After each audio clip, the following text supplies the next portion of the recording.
Hello friends, welcome to our channel DD style. இன்றைக்கி நம்ம fish கறி சிம்பிளாக எப்படி ஈஸியாக குயிக்காக செய்யலாங்கிறத பார்க்கலாம். அதுக்கு ஒரு லெமன் சைஸில் புளி எடுத்து ஊற வச்சுருக்கேன். அதை நல்லா கரைச்சிக்கிறேன். நல்லா கரைச்சிட்டு அதில் 2 ஸ்பூன் தனியா பவுடர் போடுறேன். தனியாவும் மஞ்சளும் நாங்கள் சேர்த்து அரைச்சிடுவோம், அதனால் மஞ்சள் கலரில் இருக்குது.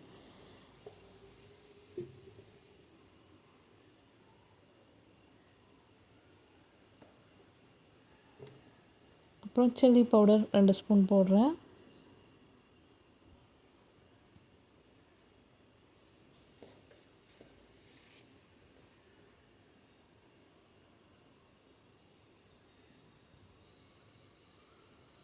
அப்புறம் தேவையான அளவு சால்ட் இதிலே ஆட் பண்ணிக்கிறேன். இந்த மாதிரி மிக்ஸ்சர் ரெடி பண்ணி வச்சுட்டு நீங்கள் செய்யும் போது ரொம்பவே டேஸ்டியாக இருக்கும் ஃபிஷ் கறி. ஒரு 1/2 டொமேட்டோ எடுத்துகிட்டு அதையும் நல்லா அதில் பிழிஞ்சு விட்டுக்கிறேன்.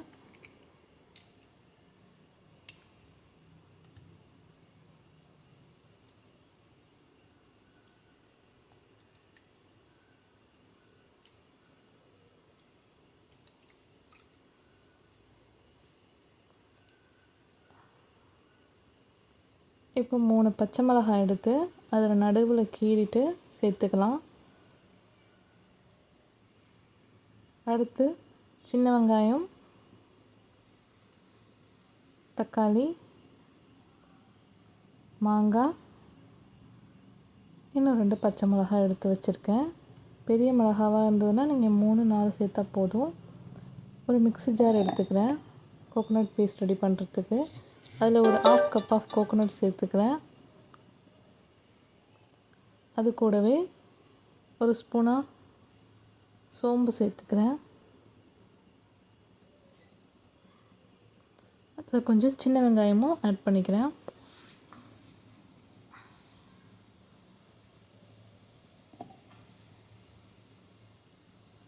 ஒரு பச்சை மிளகாய் போட்டுக்கிறேன்.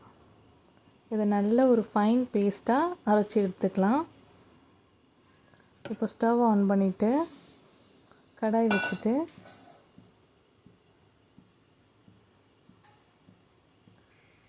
ஆயில் விட்டுக்கிறேன்.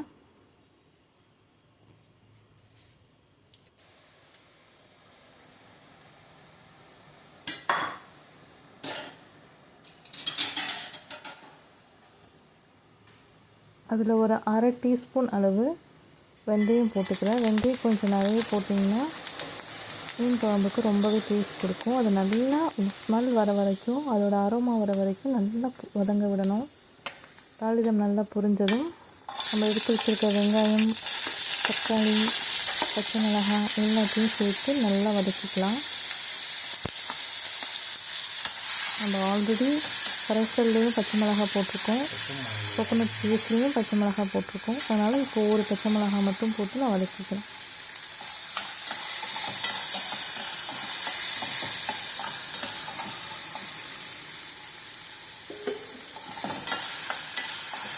இந்த மாதிரி நீங்கள் குழம்பு செஞ்சிங்கன்னா ரொம்ப குயிக்காகவே செஞ்சிடலாம், ரொம்ப டேஸ்டியாகவும் இருக்கும்.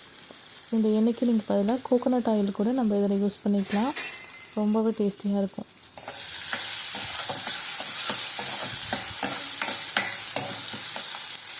நல்லா சாஃப்டாக வதங்கினதுக்கப்புறம்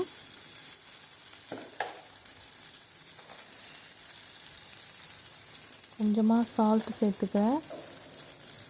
ஆனியனும் டொமேட்டோவும் நல்லா சாஃப்டாக குக் ஆகிறதுக்காக. நம்ம ஆல்ரெடி கரைசல்லையும் சால்ட் சேர்த்துருக்கோம். இப்போ கரைச்சி வச்சுருக்கிற கரைசலை இதில் ஊற்றிக்கலாம்.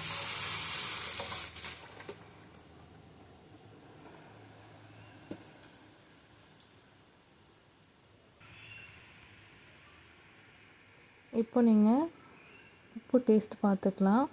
கரெக்டாக இருக்குது எனக்கு இப்போது, அதனால் நான் சேர்க்கலை. உங்களுக்கு பத்தலைன்னா கொஞ்சமாக சேர்த்துக்கலாம். நம்ம குழம்பு நல்லா கொதித்து வருது. இந்த மாதிரி நல்லா கொதித்து வரும்போது நம்ம அரைச்சி வச்சுருக்கிற கோகோனட் பேஸ்ட்டை சேர்க்கலாம். ஒரு 5 மினிட்ஸ் கொதிக்க விட்டுட்டு சேர்த்துக்கலாம்.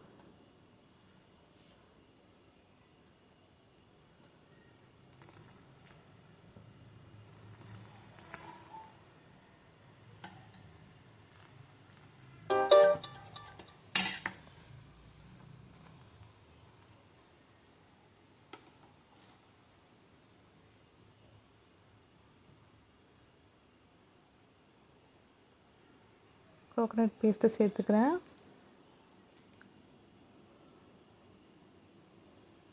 கோகோனட் பேஸ்ட் சேர்த்துட்டு நல்லா மிக்ஸ் பண்ணிக்கலாம்.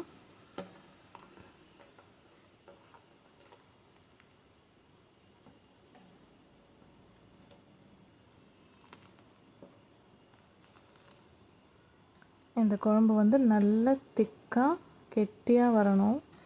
அது வரைக்கும் நல்லா ஹை ஃப்ளேம்லேயே வச்சு, மீடியம் டு ஹை ஃப்ளேமில் மாற்றி மாற்றி வச்சு நல்லா கொதிக்க வச்சுக்கலாம். மூடி போட்டு மூடி வச்சுக்கிறேன். அப்பப்போ இடையில ஓப்பன் பண்ணி நல்லா கலந்து விடுங்க. இந்த மாதிரி நல்லா திக்காகி வரணும். அப்போ தான் குழம்பு நல்லா டேஸ்டியாக இருக்கும். தண்ணியாக இருந்தால் டேஸ்ட் இருக்காது. இப்போ நம்ம எடுத்து வச்சிருந்த மாங்காவை ஆட் பண்ணிக்கிறேன்.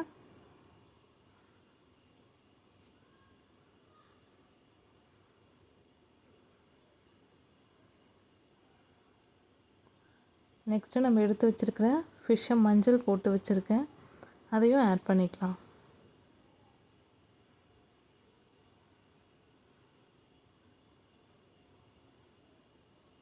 ஃபிஷ்ஷும் மாங்காவும் ஆட் பண்ணதுக்கப்புறம் ஸ்டவ்வை லோ ஃப்ளேம்லேயே வச்சு குக் ஆகட்டும். ஹை ஃப்ளேம்லேயே வச்சு கொதிக்க வச்சிங்கன்னா ஃபிஷ்ஷில் உள்ள முள்ளெல்லாம் பிரிஞ்சு வந்துடும், சாப்பிட ரொம்ப கஷ்டமாயிடும். ஸோ நம்ம ஃபிஷ்ஷு போட்ட உடனேயே குழம்பை வந்து நம்ம லோ ஃப்ளேமுக்கு மாற்றிடணும். லோ ஃப்ளேம்லேயே ஒரு 5 மினிட்ஸ் கொதிக்கட்டும். அப்போ தான் மாங்காவும் கரையாமல் நமக்கு கிடைக்கும்.